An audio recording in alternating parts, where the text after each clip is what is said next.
All right, and we are live. Welcome back to another episode here on the Esports Economics Podcast. I'm your host, Tommy Clark, and today I have my good friend Frank Salerno here on the podcast. Frank runs social media for the LA Guerrillas, which unfortunately are outperforming my team, the LA Thieves, this year, but I respect it nonetheless because they've been killing the social media game. So if you're looking to improve your skills on social or marketing in general, if you're working for an org or just for your personal brand, you're definitely going to want to stick around all the way to the end of this episode. But before we get any further, Frank, how are you doing?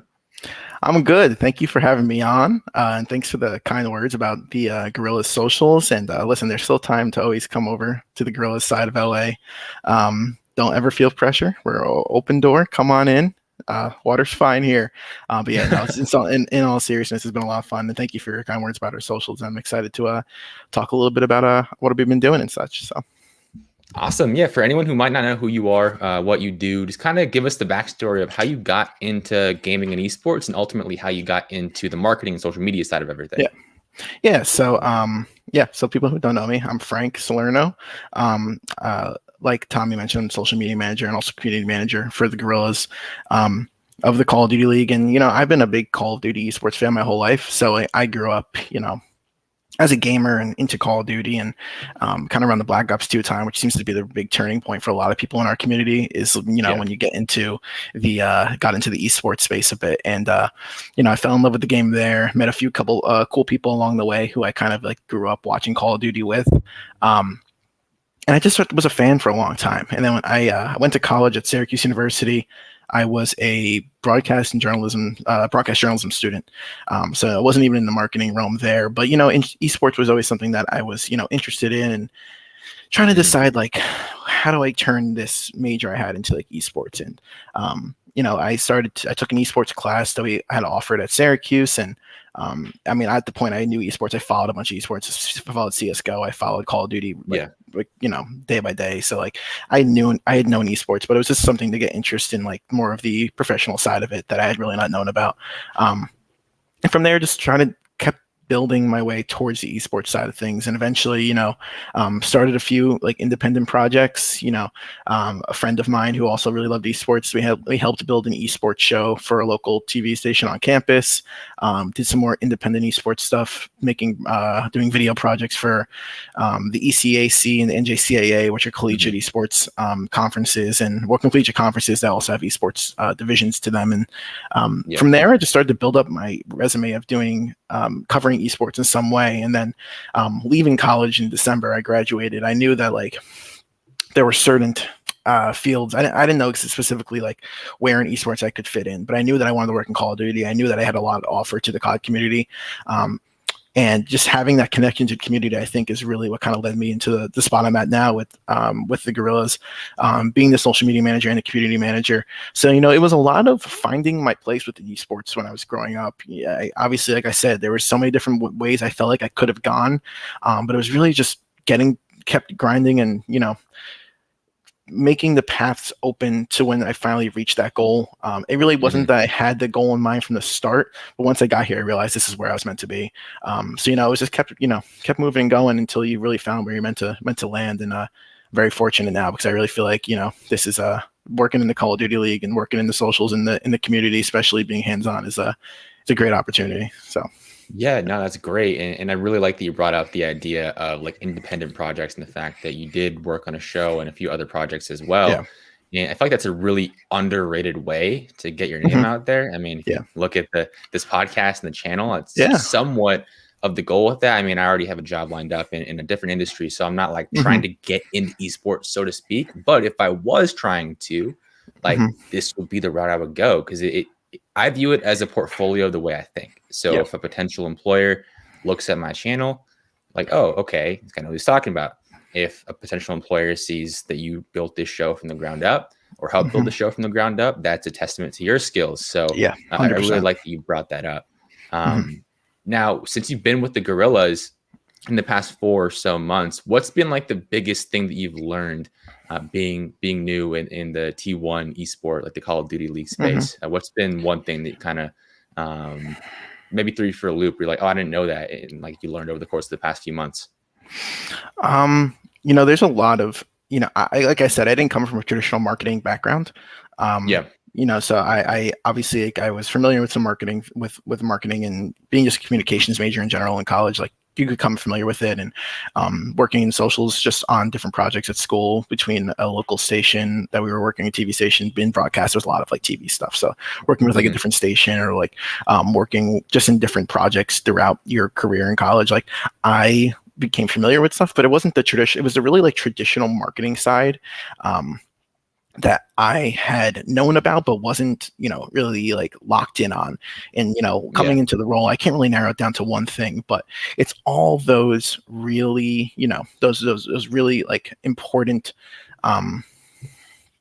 marketing pieces that help develop a brand that, we have really, really, really strong people that work behind the scenes for the Guerrillas and also the Gladiators on the Overwatch side, who our organization owns both and runs both. So, it was just a lot of those really intricate marketing specifics, going way beyond things like brand voice, like going deeper into how to promote on certain platforms, and even how to work together in terms of building narratives, not just between your social team and your community management, like also with the design teams and the video teams and everybody involved. Like really bridging those gaps was stuff that, really helped learn as I got into this role. I had a lot of really smart people behind the scenes kind of mentor me that way. And 4 months now working with Guerrillas, and I really feel like I have a better grasp on a lot of the things than when I first came in, and it's really because of their guidance. So it was just having, getting that knowledge of that traditional marketing side of things beyond esports, looking at not just esports, looking at traditional sports, entertainment, and all these different ways to market your brand was really what helped us get rolling here with Guerrillas in the last 4 months. And now we're almost getting near halfway through the season already, which is kind of crazy to think. But yeah, it's really, ramped up the way that I think about things, is having that knowledge. Awesome. And how do you think coming into it with a not so traditional background, like you didn't major in marketing or that sort of thing? I'm majoring in nutrition right now, so I'm in the same boat as you. Like, how do you think that impacted you for the better coming into a situation like this versus maybe having that traditional by the book marketing background? Well, there's a few like really important positives. I mean, I could speak specifically, I guess if you're looking specifically at my major, like with broadcast, I really understood video and production. So like I understood I had a big grasp on how to leverage certain content and things like that. I also really understood writing. Like part of being a journalism student is you really get narrowed in on writing.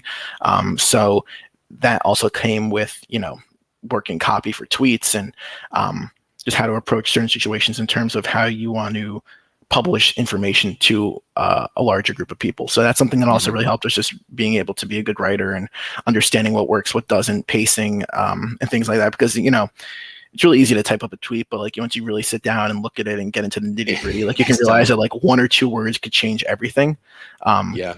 That's something that I definitely came with a traditional background, but especially when you're passionate about esports, like I'm someone who is extremely passionate about Call of Duty, especially. So like, even if I didn't come with that traditional marketing background, like the part that the knowledge I gained in other aspects of my life in terms of like self-starting video projects and understanding editing and being able to use Photoshop and Premiere, and to my advantage to help build social in certain ways, like helps so much, because the community engagement side is like understanding the community side is there. So, like I understand Call of Duty, I understand the community. So like I've been a part of that community. I for longest time I was one of these fans. So that part is there. And then I'm also just bringing a lot of other things to the table that, not that you can easily bring them to the table if you're also in traditional marketing student.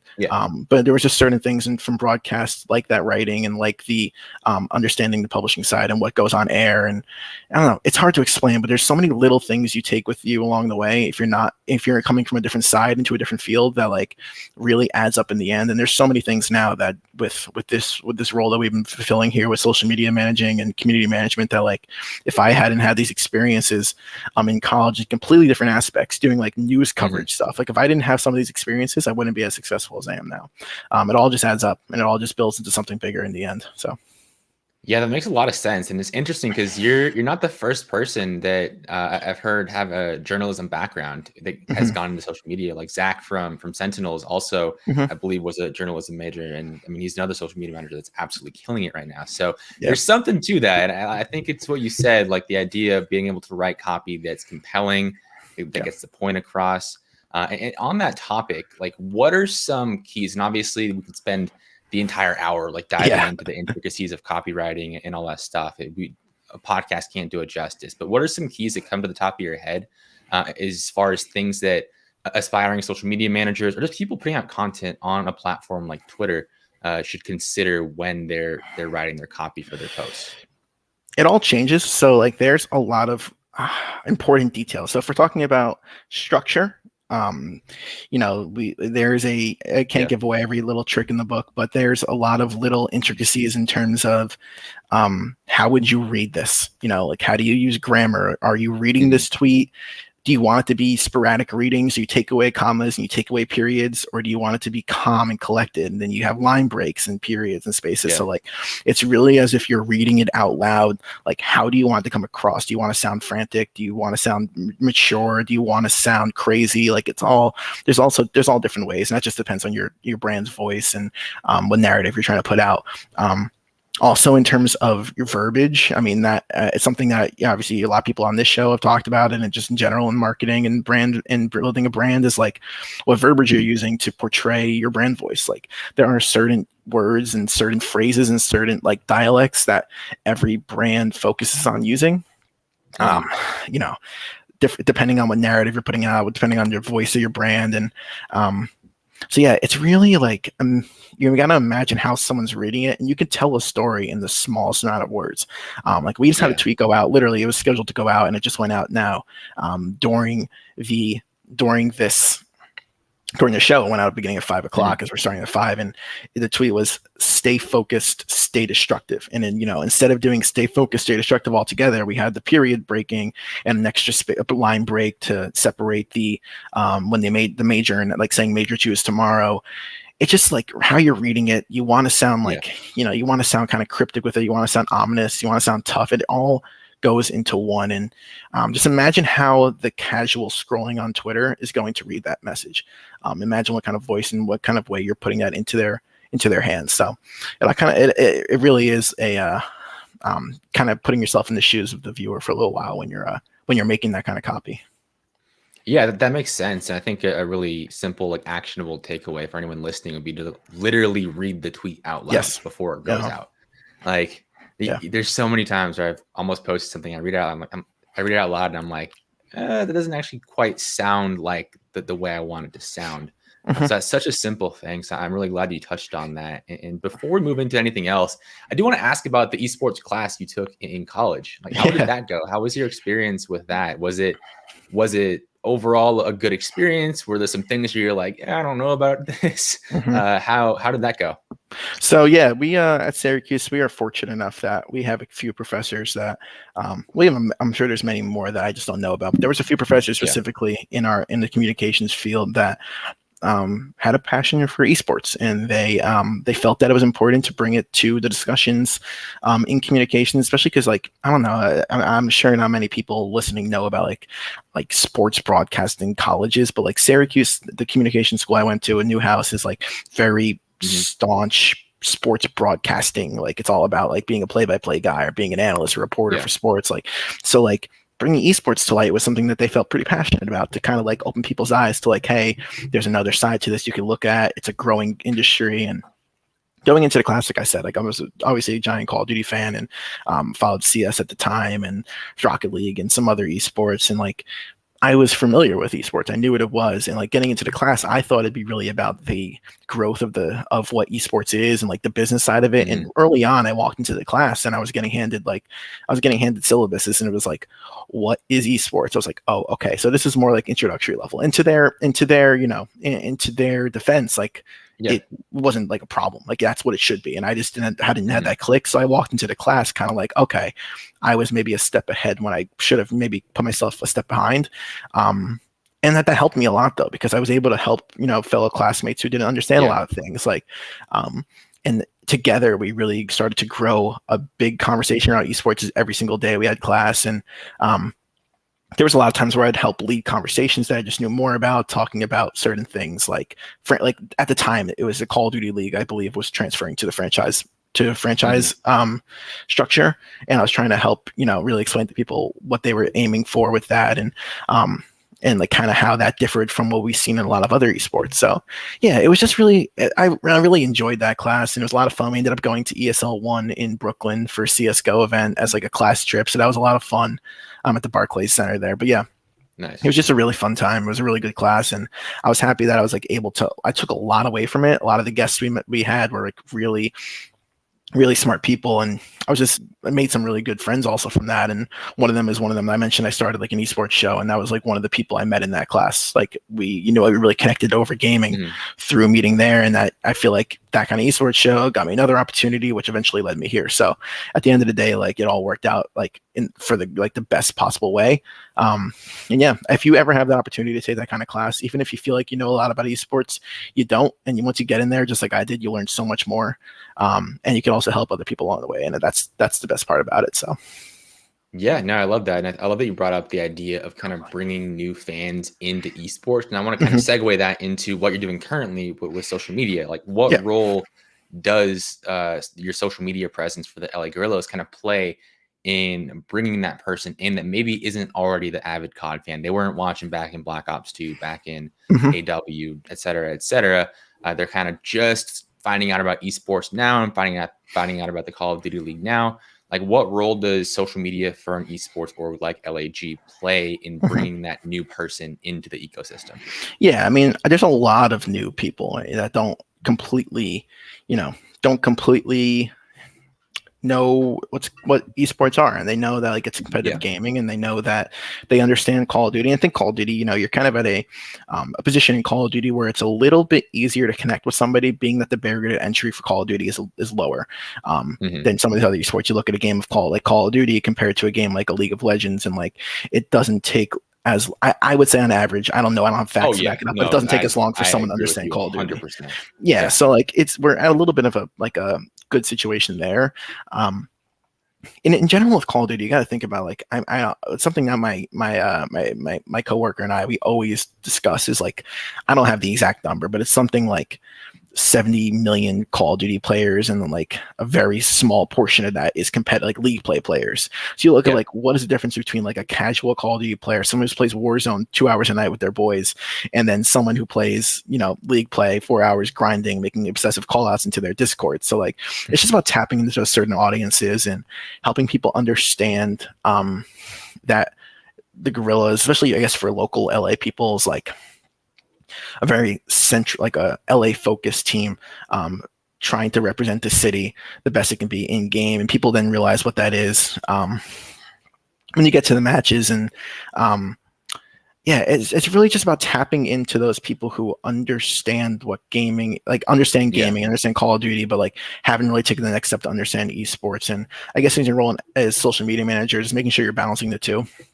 We always have discussions about making sure like this post is very catered to this is very catered to an esports fan, very catered to a Call of Duty League fan.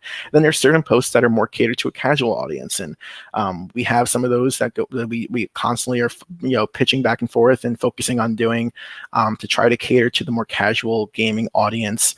And also there's a lot of times where we try to cater just to a casual local audience. So obviously there's times like in match days, like, tomorrow is going to be a lot of CDL centric stuff, being that we have a match, but like there's certain days where you have off weeks or you have an off day that you can really try to tap into those other markets. And then there's also opportunities, like we had the Guerrillas Gulag tournament or event rather for that was connecting Warzone, part of the home series activations that we were doing. And, that event was really fun, and that tapped into a whole new audience of Call of Duty fans and Warzone fans. And there's probably, there's probably a lot of Warzone fans who watch the Swags and the Aidens and the Z-Laners and all those people every single day who maybe didn't know what the Guerrillas were. And maybe didn't really understand CDL. They just knew Warzone. They just knew Modern Warfare because that game was so big casually that like, you might get these new people who see these brands, jump into our Twitter, see what it's about, look at the Call of Duty League, and next thing you know, that's one more fan than you had before. So that's really what it's about, is just trying to tap into every possible sector of the fan bases that you can find. So yeah, no, I love that. And what would be an example of like a post that is catered towards a casual fan? And feel free to be as general or as specific as you want here. But what would that look like? So, that is something more along the lines of what's the, a lot of teams do them, and something we've done in the past is like, you have, what's your favorite map in the game? Tag your duo, tag your duo to let you know that you're dropping into Warzone tonight. Like that kind of very general thing. Gotcha. That's more, catered towards the general game. Just something that's, not very centric towards competitive play. Something that anybody who plays Call of Duty would understand what you're asking of them. So yeah, there's certain times where like you walk a fine line where like sometimes you'll tap into half and sometimes the other half but most of the time, like you can it's about just stripping back at the very nuanced parts of competitive play. So like it's a difference between saying which of these weapons is your favorite to use in COD versus which of these weapons is the best at the flex position. That little thing that, those are the little nuances that really are going to separate the competitive player versus the casual player. So, and the fan rather. So. Yeah, no, that makes a lot of sense. And Gersh commented down below in the YouTube chat. He said, need you to tell him to put "We Beat FaZe" LOL in his Tinder bio. Yeah, no. Well, first of all, my girlfriend probably watching, but not like if I had a Tinder bio. and secondly, that match was just so much fun. I mean, at the end of the day, like obviously we were super happy though. We beat FaZe, but like the biggest part about that to me was like that was a fantastic series of COD. Like just not as a COD fan, like you can't be any happier than watching that kind of Call of Duty game. Like an underdog story. Oh, I might have froze my camera. Let me see if I can fix that. But like like the underdog story taking out the undefeated team, like there's nothing more you could really ask for there. And let me try to fix this camera for you here real quick. No worries. I can still hear your audio's all good, so no yeah, I have a cheap webcam. I need to invest in a better one. I gotta invest in my webcam game. It's all good, dude. But yeah, no, that series was super fun to watch. It's good to finally see someone beat FaZe. And kind of on that topic, what is that game day? Oh, I think we lost him. He should be back here in just a minute. But if you guys are new around here, you're enjoying the content so far, I'll take this opportunity to plug the YouTube channel. Obviously, if you're watching on YouTube and you haven't subscribed yet, hit the subscribe button. There's new podcasts like this 2-3 times a week. There's new videos 2-3 times a week. Tons of free content. Here he is. Bring him back. But yeah, make sure you sub if you haven't already. Frank, are you there? Yeah, I am here. Audio. Can you hear me? Yep, audio's all good. Okay, let me work on. All right, and resuming the plugging, like Gersh said. Hashtag sub to Tommy. If you're on Twitter, we are on YouTube. Just go to my profile and click the YouTube link on the most recent tweet. Come hang out. It's a better experience overall on YouTube. So I think you want to be over here. See, Taylor said, was he wearing it during the match? I take credit for the win, by the way. Sorry, not sorry. Silly's cruddy hoodie. Also, if you're new here, buy Gersh merch. It improves your gunny by 10%. I should be good now. There we go. You're all good now. Okay. No worries. I took the opportunity to plug the YouTube channel and just remind everyone to subscribe. I apologies on that. Now I lost my fancy zoomed in camera, so it exposes my boxes in the back, but that's okay. We'll let it go. Okay, dude, I got the show must go on. And like stationary bikes in the back. It's totally fine. Yeah. Awesome. Cool. Well, what I was saying was kind of on the topic of like the exciting match between you guys and FaZe. Like, what does a typical game day look like for you? And how do you kind of keep up with everything that's going on? And how are you able to react effectively, putting out compelling tweets and compelling memes on the fly in such a sort of high pressure environment? Well, game day, starts, wake up, got a couple of posts, early on in the morning to hype the fans up. And that's always the idea there, is getting fans hyped. And then, so yeah, it's really just, I think the biggest tip for a game day is obviously like everyone kind of understands what like the structure of like, you have your you post when the game starts, you do score updates throughout the game to keep your fans involved. But the biggest tip I can always say for like covering a match on game day is like post how the fans feel too. Like if you're a fan of the team, you know the emotions you're feeling. And that's something we do all the time. Like during the phase match, especially was one like after the control that went down to like it was really close control, and like we were I want to say maybe two or three kills away on the map from possibly stacking B point and winning the control versus phase, which would have been a feat in itself. And like at the end of the game, we lost in a close overtime, and I tweeted out like a Kurt Angle gif of him like breathing like really heavily. Like that's just how the fans felt there. It was like, whew, like that game happened. So like the biggest thing I can say from that is just post how the fans are feeling in that moment. Feel the same way as the fans are, because that's what they're going to engage with. That's what they're going to feel. That's when they're really going to feel like the brand's representing them. So that's definitely my biggest piece of advice there. And, it's a busy day. You obviously, as a social media manager, you have an eye on the game, you have an eye on social, you have an eye on your clipping, however you're clipping moments, you have an eye on your Discord servers, see your fans interacting. So it's a busy day.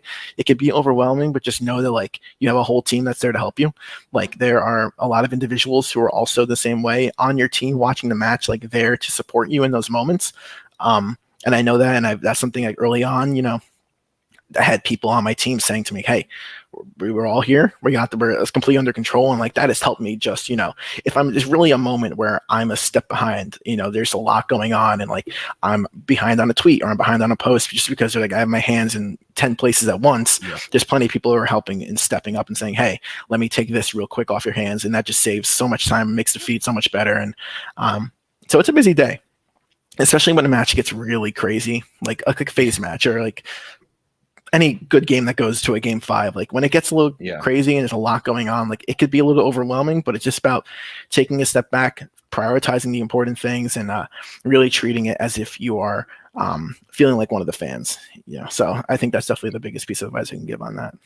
Yeah, no, I love the point of kind of emulating how the fans are feeling, because oftentimes, like if your team is not doing well and you kind of try to play it off like, yeah, we're fine, like next round.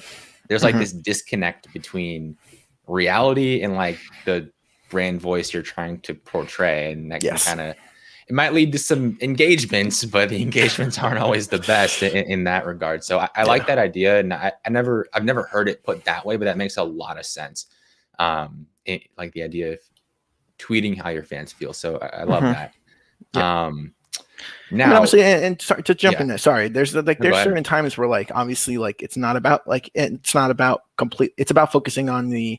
I should say like it's about focusing on like your voice. There's a lot of times where you have to prioritize your voice, and like and you got the narrative to a narrative to follow, a narrative that you want to like create with each game.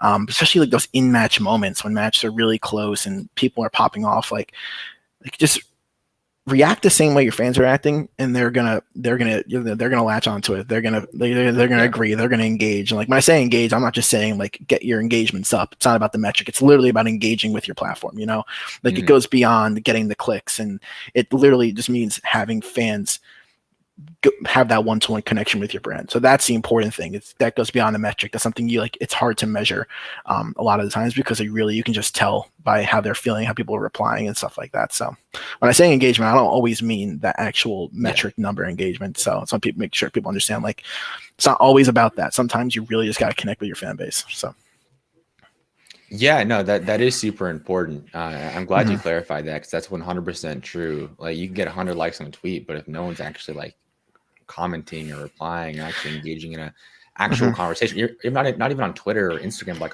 in Discord, like actually just having a legit conversation with your fan, that goes way longer. That goes a way longer way. You know what I mean? Than just getting a few likes on Twitter and making a controversial post for the sake of getting retweets or impressions or whatever. So really, really glad you brought that up.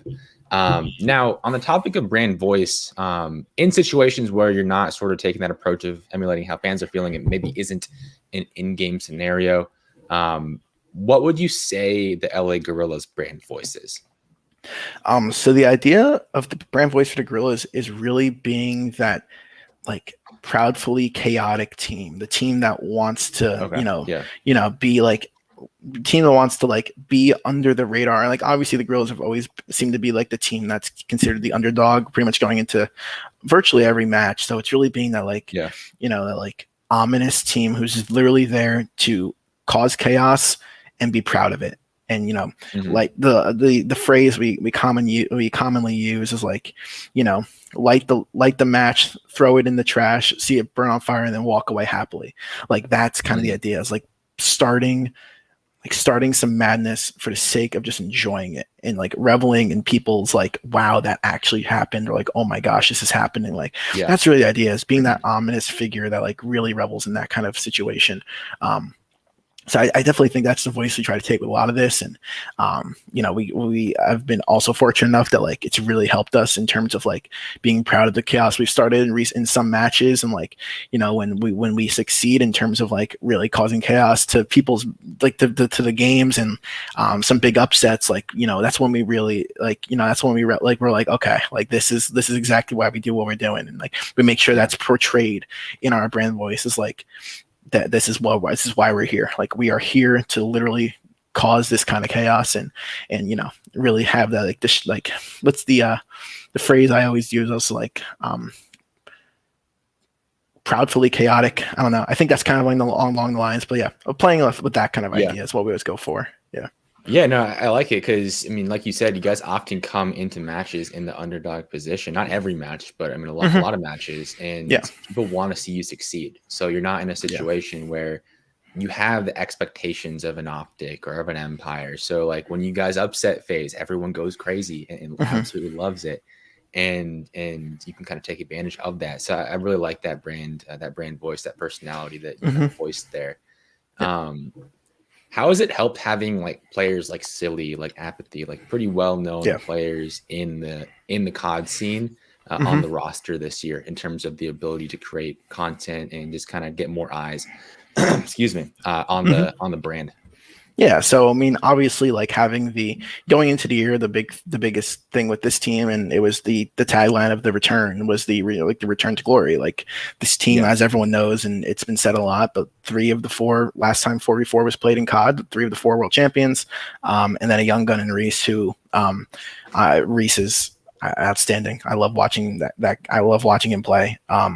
He is so much fun to watch play. I could talk about Reese's gameplay all day. He's just a fast sub with such talent. It's so much fun. But anyway, just having those players. Reese is Vivid, by the way, if anyone didn't know Reese. Watching like having those 3 specifically, like, has, obviously helps in terms of legacy aspect. Like these are veterans that people want to hear from, their personalities that people know about. Apathy has a really large brand, is on his own, just being, 2-time world champion, like been around COD for so long as like a staple of the scene. So like having those players and being able to like have that kind of legacy aspect, this really helps in terms of like people being attracted to the roster and attracted to the content. But also like a part of LAG that we're so fortunate to have is like we have an academy team as well with some really big personalities on that team, like Cheen and Caden Exceed and Mental, I mean, he's a 20+ time Gears world champion. I think he's the winningest Gears player of all time. Who comes over now to COD this year, and like you just have and then Nero as well, and you just have like this really strong group of people there that mesh so well in terms of personalities with our starting roster, that like making content with this talent is just so much fun. It's so enjoyable. And there's so many stories to tell, so much you can do about it, do with that level of personality just throughout the team from top to bottom.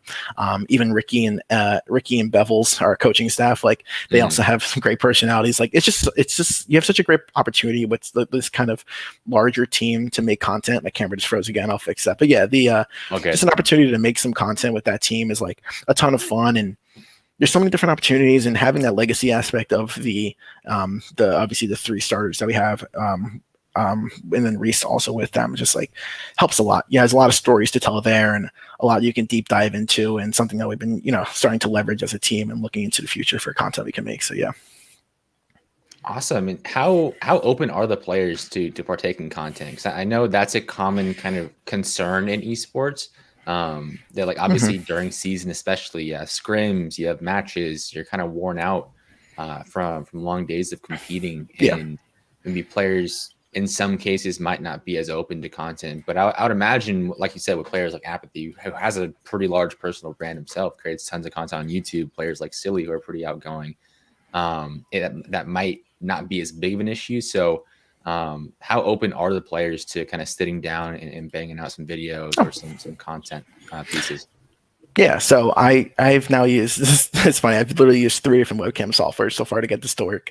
But anyway, that's just to get me back here. But yeah,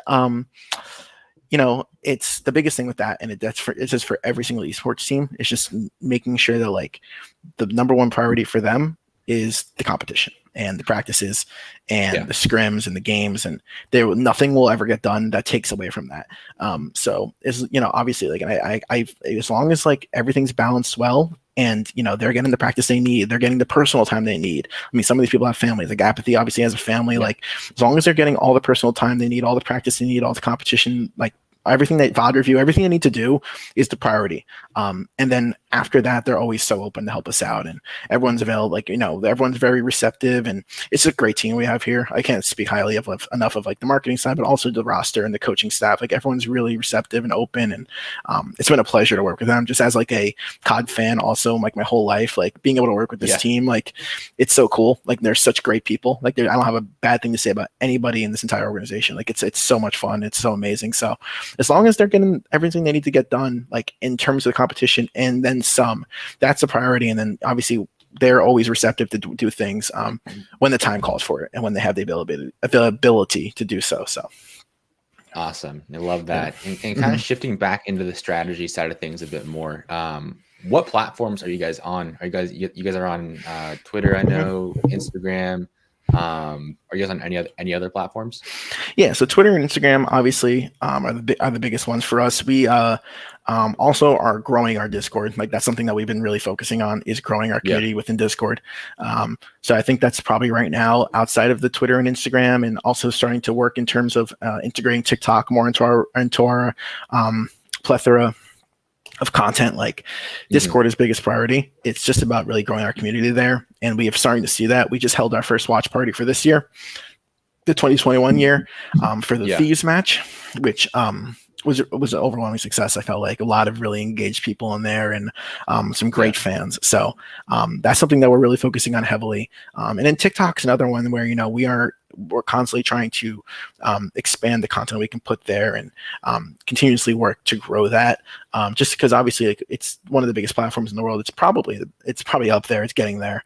We're just starting to explore more ways to get there. And as we continue to grow our team and our content plans and what we're aiming to do, that will come in time. But that's definitely something we're keeping an eye out. But I'd say right now, obviously, besides the constant growth on Twitter and Instagram, and some posts and some of that also going to Facebook and YouTube. I didn't lump in there, but YouTube we have a whole strategy for that as well that obviously we're focusing on. So I don't want to take away from YouTube. It's just I was thinking more of the Twitter and Instagram side, but YouTube has a whole nother strategy of its own. But on the social side for me, I think the biggest thing we've been focusing on in terms of growth right now is Discord is like the number one priority. Awesome. And what would you say are some things you've learned or some keys that you would recommend when focusing on building that Discord server? Because I agree with you. It's incredibly important. Like we talked about earlier, it's the opportunity to have an actual one-on-one relationship with your fans and actually like convert kind of fans into like real super fans that love your org for life. So what are some keys that you guys take into consideration when going about that process of building up the server? Yeah, I mean the biggest thing is I think there's obviously pros and cons with being one of the being one of the newer teams in the league. You're not the Guerrillas obviously are now 2 years or a year and a half, I guess, into existence, but it's not like the legacy brands like the Optics, like the Thieves, just from the backing of that organization, or like a FaZe. So there is more of a communal aspect to some of these smaller teams, and Guerrillas obviously we fall into one of those, being that we're a newer team coming into the franchise league. So there is a definite positive there in terms of growing a communal system that like everybody knows each other, everyone knows who the mods are, and like have good relationships back and forth with them. Like I went into the Discord the other day for the watch party. It was the first time talking to a lot of these people who I had been talking to in the chats, and some names that are like, it really felt like a nice little family community there. And that's one of the positives about having having that kind of community aspect. So it's really about building that one-on-one connection between everybody, and really having like that small tight-knit group of fans. And like obviously right now small tight-knit group, but the idea is to continue to grow that so it's not as small. And try to get in more and more and more. And then next thing you know, you have a whole big family of Guerrillas fans in there. Yeah. You can start to expand how you interact with those fans on Discord, and start to give them more initiative to be participants within the Discord. So yeah, there's a lot you can do just in terms of leveraging your fans in there, because the people who are constantly talking in there are some of your biggest fans, and they're the ones who are going to be there every single day supporting the team. And not that the people who aren't in Discord aren't, but they're the ones who are in Discord are very vocal about it. And there's a lot of people who obviously like are just not vocal on Twitter and not vocal on Instagram. So like, it's just people are shy, and I get that, and that's something that 100% you'll always see. And those fans are just as important to us as the ones on Discord. But at the same time, like, those people on Discord are the ones you're able to connect with every single day personally. So I think that's really where Discord strives, is being able to have those connections from an admin to, to me, or to one of the other mods in there, or one of the other sometimes the team pops in every once in a while. So like, it's really where that level, takes the next step in terms of connecting with the community, is having those connections through Discord. Makes sense. And how do you look at kind of getting people in there? Because I know that's something a lot of people struggle with. It's like, oh, we have a Discord server. Yep. Cool. And then like no one really clicks the link to go join. So like, how do you look at creating a compelling reason for a Guerrillas fan to go from Twitter or go from Instagram into the Discord server and move across platform? Because anytime you're going to move someone across platform, there's friction. It's kind of tough to overcome that sometimes. So how do you look at that process? Yeah, so there's obviously initiatives you can take to do that, in terms of like giving someone a reason. You got to give someone a reason to be there. Like you could say, obviously you can say interact with fellow Guerrillas fans, but there's a lot of people who will love that for what it is, and there's some people who won't. So it's about giving people, the reason to go there. So during our home series week, we really started to activate our Discord more than we have in a recent time. We had an AMA with Gene, who is just a vibrant personality. Everyone loves Gene. He's been around the community for a long time, and did an AMA in there where we let the community members ask questions. And obviously we said on Twitter, come to the Discord and, answer some questions ask Gene some questions, but we actually opened it up to the Discord a day before. So it's like, you guys get your questions in before people from Twitter do, because you've been in here for a while. So like, that's one of those little like initiative things. Like, you get your opportunity to ask the players questions before other people join in, and those people still got their questions asked. It was just like a little like, hey, you're in here, it's a little bit of a like celebrating that you've been in Discord for a while. And like, once these people come into Discord from the post about Gene's AMA, they're going to have the ability to follow these initiatives into the future. If we do another Discord, another AMA, for a very broad example, they'll have the opportunity to ask questions first. And even in the watch party stuff, like giving people an opportunity to come in there and interact with other Guerrillas fans, like in a watch party, like it's so much fun. And making sure that we also point out to there's ways to like try to tell the community like, this goes beyond just having the match on quietly. Like, it's a whole nother level of experience, and honestly in the online world, it's the closest thing you can get to watching with friends, and watching in an arena. And especially for the home series week, like, we wanted to emulate, like, it was the home series week is a lot of fun. There's a lot of cool things we were able to do. But the only thing that really misses from the home series week is the in-person aspect. And that's just something, obviously, like right now, you can't do it. And we wanted to make sure we tried to emulate that as much as possible. So giving people a reason to have that opportunity to emulate that was where we kind of led in terms of having the watch party for home series week. So just giving people a reason to come in there about, you're getting something on Discord that you're not getting anywhere else. There's got to be a reason to join there. Be like, obviously talking to people is a great positive, but there's also an extra step that you can't get from just following feeds. And obviously you can interact with feeds all day, and there's a lot of positives to that. And we love when people interact with our feeds. Never would like that. We're not saying at all that's not important. It's 100% one of the most important things possible. With Discord, there's always an extra step to take, though, in terms of being interactive within the community. So I think that's the biggest reason, is making sure people understand there's a reason to be there for that. Yeah, I totally agree. I think where a lot of, especially younger esports orgs, go wrong is just saying, oh, hey, we have a Discord and you can like interact with fans. And like, that's cool. And like you said, that works for some people. Some people just want to be part of that community. They've been diehard fans from the beginning, and they're going to jump at that. But for a lot of fans, that's not going to happen. So really, really like all the points you brought up there. Now, looking at platforms like Twitter, like Instagram, have you noticed any differences between like how certain posts perform across platforms, or what the demographics are like? You maybe have a younger audience on one platform versus the other, or different locations or stuff like that. Are there any stark differences between those two platforms you've noticed in your work? Yeah, there's a lot of them. There's just, I think the biggest difference is the frequency of posts in terms of like what will work on Instagram versus what's going to work on Twitter. There are some times where I'll come up with a meme, kind of like a game centric meme, and I'll be like, this is gonna, I like, there's a couple posts I'm like, I know this will do really well. It's gonna engage with a broad audience onto Twitter. I don't know if on Instagram it will get received as well, and that's like, I think, some of the times where I think you can really take that away in terms of what works on each platform is the more comedic side. And Twitter, obviously, as you know, CDL Twitter is very comedic, and there's a big humorous side to it. And there's part of that doesn't always connect on Instagram, just because the conversation isn't always ongoing as much on Instagram. The feed isn't scrolling 24 hours a day with text-based tweets. So if there's a post that can really tell a story that also interacts with what the community has been talking about on Instagram, like that's where it succeeds. And, we've found times where, we've haven't had certain posts overlap. And, I felt like, we are posting this on Twitter as like more of an informational sake about like this match is upcoming soon.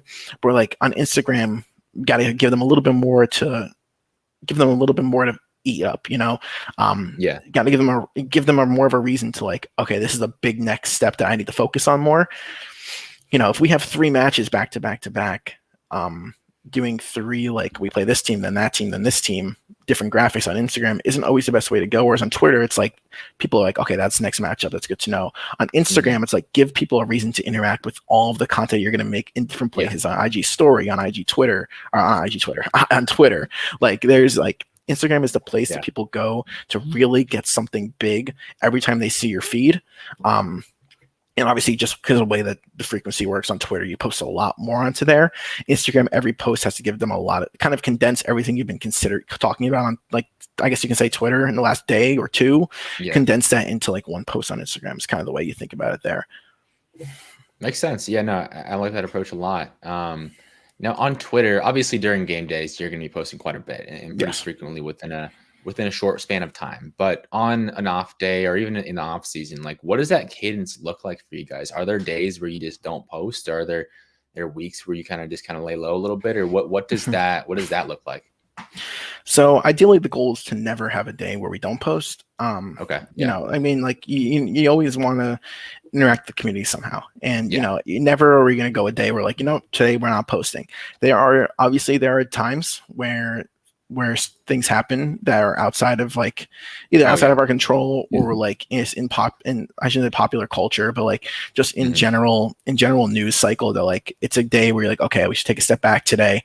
Not the best situation to post anything about. And there's always those kind of days. And there's also days where you wake up and it is it could be like a Thursday in the off season. And you're just like, there is nothing to say today. And you don't want to force something just for the sake of forcing it.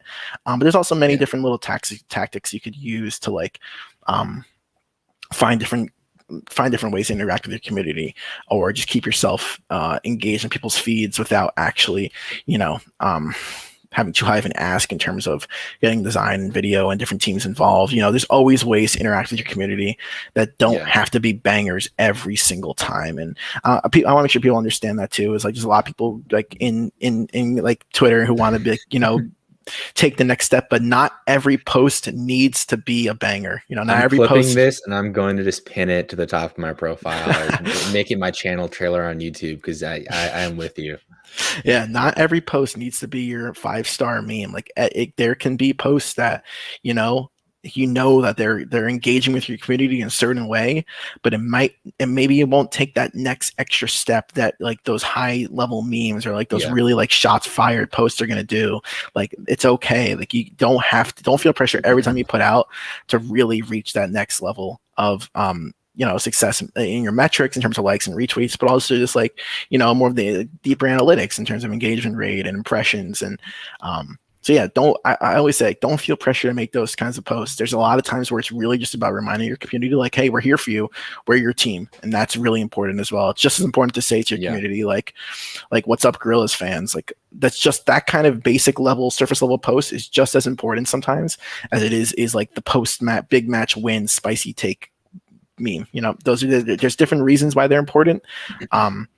And they might not perform the same way in terms of your impressions and your engagements, but they all serve a purpose. It's making sure that you understand that and like not trying to overdo it. So if there's nothing if there's so making sure you find the balance. You never want to do things for the sake of just doing them. Do them if they're right. If you're trying to sit there and you're thinking of a post and it's 2 hours, you're sitting there with your hands on your keyboard, you can't think of a thing, that means you're not meant to post. Like that's something we always talk about in our team is like, we'll be like thinking of like, we want to do this. And I just froze at a really bad time. So we're just saying like, if you want to do this, you want to do this, so we want to make this post. It's like, we're sitting there. We can't think of copy that works. We don't know how to really compel what we're saying. Let's just step it back and maybe try again tomorrow. It's like working with your team to like make sure, and especially if like you're a lot of social media managers who may like have these ideas, like if you really aren't sure about something, run it by someone else. If they're run it by the rest of your team, run it by your friend if you need to, if your team's not around at the moment, like just get another set of eyes on it always if it's something that you're not super confident in terms of the concept. So yeah, that's always my messaging there is like, be confident in what you're be confident. Let's say we dropped him for a second, but I mean, I was actually going to ask him that question next to. He read my mind. I was going to ask him what he does when he doesn't have ideas, because I know we all kind of run into that situation where you feel like you have to post, but you don't have an idea that you feel is compelling enough. It's not going to perform well. So he actually read my mind there and answered that next question, which is great. And again, if you're new around here, we're going to wrap up here in about 10 minutes or so. But if you are new around here, hit the subscribe button down below. And Frank, I was just telling them how you read my mind, and I was literally going to ask you the next question, like, what do you do when you don't have an idea? So I love your insight on that, because I think that is really important to understand. Like you're not going to have a banger every day, and you might have an idea for a post every day. Obviously, like you said, you want to be consistent. You want to let your audience know that you're there. But it's okay to be like, okay, can't really, like, it's not coming to me today. Like there's no point sitting here for 8 hours just banging my head against the wall and hoping an idea comes to me. Are there any other things that you do? Like, let's say there's a situation where like, you got to get a post out. There's no putting it off. Like it's got to get done. But you're just kind of in that creative block. Is there anything that you do or any approach that you take in those sorts of situations to kind of help get the creative juices flowing again? Yeah. So I definitely, one thing, I try to always capitalize on Twitter works in a really weird world where there's always a new trend in terms of how people are posting. So a good example of this is like, it's something that's happened a long time on Twitter. It's a kind of post, but it was something that like there was a day recently where I was just like, I need something something not spicy. Not spicy, not the word. Something like newer for our page. Something that we haven't like tried before. And on Twitter, I had seen a lot of the location versus the shots, like that when you post like a empty field and then your shots is like a really creative photo in that field. Field is funny. I said field just out of the top of my head, but it was actually a field. But I said, let's do a location versus shots. And like, we have an opportunity with Guerrillas to be associated with SoFi Stadium. So like we had the photo shoot where it was like, we had a shot from just like the empty stadium. And then the shot of like the Guerrillas banners on the giant halo in the SoFi Stadium, and then the Guerrillas on the field, and like location versus the shots. And that post performed really well for us. And it was just like, it was a day where like I was struggling to think of something in terms of like something new that we haven't seen on the timeline before. And it was taking inspiration just like from what Twitter is talking about. There's always times like when there was another time where the big meme was like, thank you for changing my life. And it was like, I'm literally just a blank. And like, it was something that it was going on at the time when League Play came out. And I did like, thank you for changing my life. And that's like, I'm literally just a game mode. And it was League Play. Like, that's like the idea is like, if you're struggling to really think of something, like if you're really struggling to think of something, look at what Twitter's talking about. Go on your personal page and just swipe. And eventually you'll see a few different trends that are like people are constantly posting about, people are engaging with because it's funny, it's unique. And there's also times where it could be like, it doesn't have to be funny either, but it can just be general. Like there's always new trends to follow. And if you're struggling to think of something to post, excuse me, if you're looking for something to post, follow those, look at those trends, see what people are engaging with in terms of general content outside of esports and professional sports. If you have professional sports teams you love, use them for inspiration as well. There's always different ways to look at it. And that's something that I've always tried to keep in the back of my head. If there's days where I'm struggling, it's like, all right, let's go look at my Twitter. Let's scroll for 30 minutes and see what we're seeing, see what people are talking about, see what trends people are following, what kind of tweet formats people are using. So. Yeah, it's super underrated because I feel like a lot of times you fall into this trap of thinking that you have to come up with this original idea. Yeah. It's like completely yours, when a lot of times if you just play off of a trend or even just look at something your competitor is doing, kind of adapt it to fit what you're doing. Obviously, you don't want to copy and paste, but the idea of taking inspiration from other places is super helpful. Yeah. How do you approach looking at your competitors in this space? Obviously, like the CDL social scene is pretty well connected, and we're all, like, everyone's friends and everyone has like a good relationship. But how do you approach looking at the rest of the league, like, and like maybe not falling into that trap of comparing yourself to, let's say, a post that the New York Subliners made that just absolutely popped off? Like, how do you kind of navigate that that sort of situation mentally, like for yourself? Well, I could definitely say that being a fan of the league last year and then being on the marketing side of the league this year, my perspective has changed a lot. When you get, I don't want to break the fourth wall on anybody. When you get to marketing, every post by every team makes more sense. Like there's certain like memes or funny videos that, like, if you're not really thinking from a marketing perspective in terms of brand voice and narrative and storytelling just throughout, like, you don't really take another perspective. Like, you might just think, wow, that's a banger by New York, or that's a banger by XYZ. But like, you start to understand it a little bit more when you're really thinking about it from a marketing side. So, I always try to look at other teams, and I also I'm very like open that I'm a big hockey fan. I'm from New Jersey, so I'm a really big Devils fan, and they're known in hockey. People follow like hockey Twitter. They're a really funny Twitter. Like, they're unique, they're engaging, they play off their fans a lot. So like, I look at other teams and see, like, why is this post successful for your brand voice? Does this meme break past brand voice and is just to general appeal? Is there a deeper reason why you're posting this? Is there like a subtext that you're not really picking up on? And it's something like, every time I see a post by the other teams, it's like, there's so many funny posts. They go out every single day. There's always a new banger from somebody in the league. And it's like, every time I see them, it's like, you have your moment, you laugh, you think it's hilarious. And then, like, on the marketing side, then you take another look. You're like, okay, what did this do to elevate their brand voice?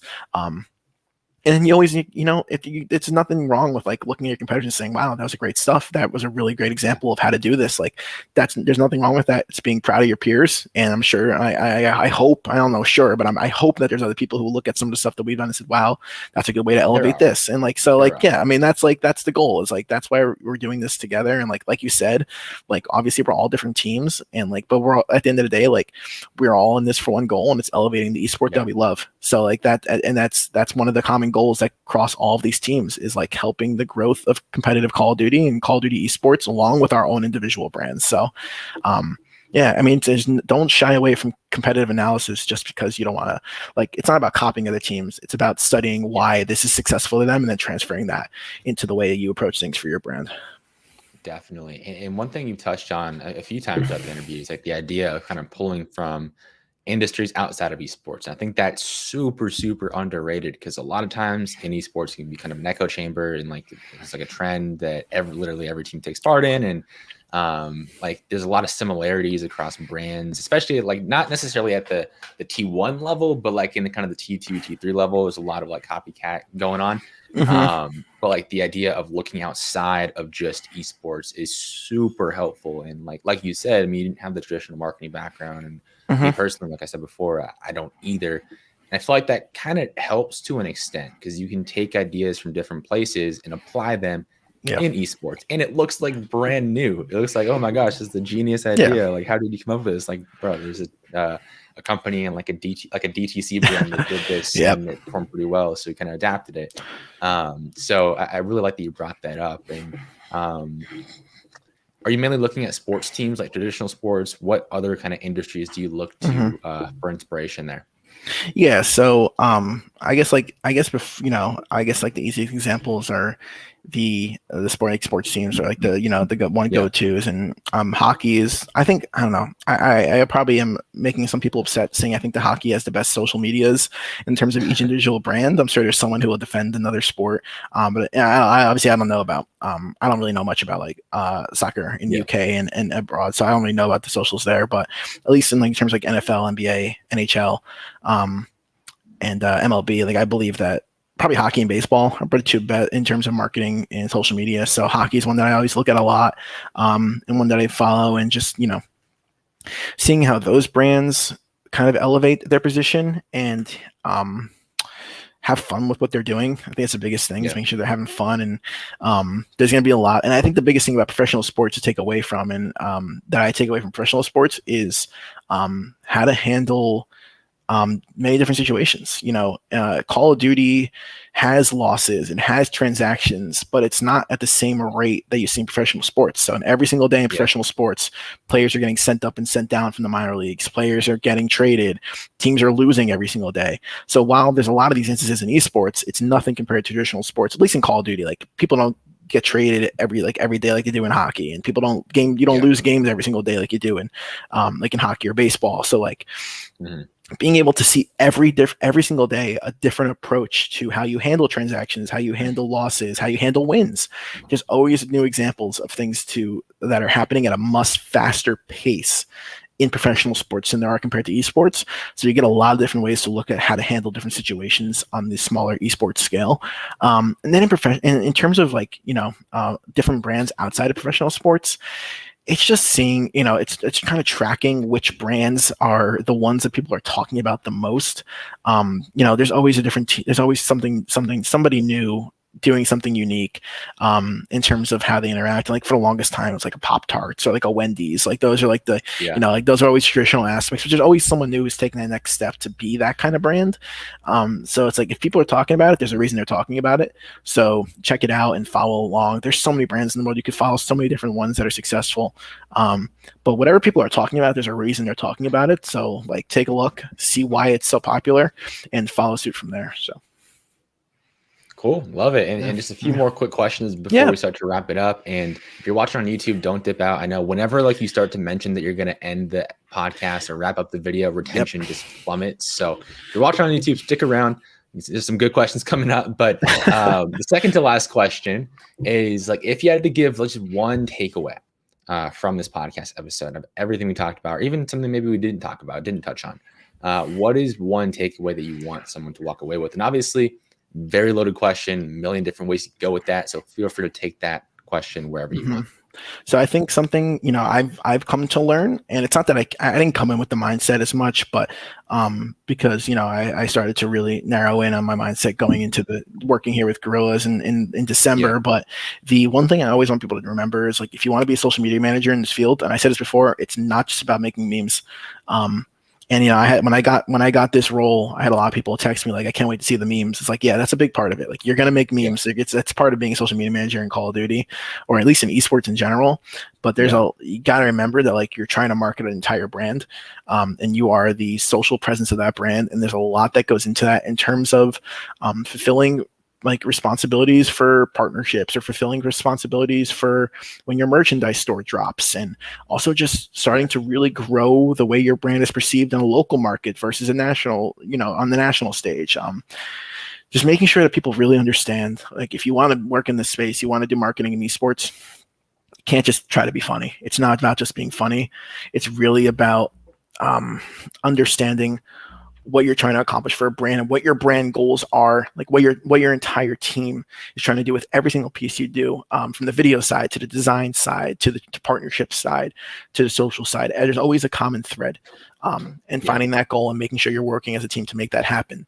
You can be funny all you want, and there's so many brands that are hilarious all the time, but there's also a lot of responsibilities that come with that. Just making sure it's not just about that. You gotta realize that it's a whole lot more to it, and you really got to, take a step back and realize the mature side of it. And it's not to say that you can't be funny, but just making sure you understand that there's a lot more to it.